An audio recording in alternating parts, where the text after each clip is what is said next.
આદિપુરના Tagore road ઉપર ફરી એક વખત અકસ્માતની ઘટના બની હતી। થોડા દિવસ પહેલાં થયેલ અકસ્માતની યાદ તાજી થઈ હતી। ઓડી કાર અને છોટા આંથડી ધડાકાભેર અથડાતા અકસ્માત થયો હતો। સદનસીબ કોઈને ઈજા નથી। આદિપુરના ટાગોર રોડ પર આજે ફરી એકવાર અકસ્માતની ઘટના બની છે, જેણે થોડા દિવસો પહેલા થયેલા ભયાનક બસ દુર્ઘટનાની કાળી યાદોને તાજી કરી દીધી છે।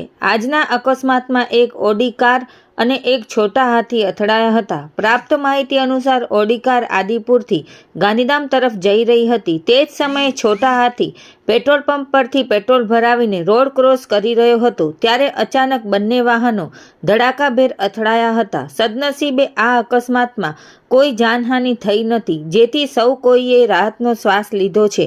જો કે બંને વાહનોને ભારે નુકસાન પહોંચ્યું છે। ઉલ્લેખનીય છે કે થોડા દિવસો પહેલા જ આ જ જગ્યાએ એક બેફામ બસ ચાલકે અકસ્માત સર્જ્યો હતો, જેમાં 3 નિર્દોષ લોકોએ જીવ ગુમાવ્યા હતા। વારંવાર બનતી આવી ઘટનાઓએ ટાગોર રોડની સલામતી સામે ગંભીર સવાલો ઊભા કર્યા છે અને સ્થાનિક લોકોમાં ભારે ચિંતા ફેલાઈ છે।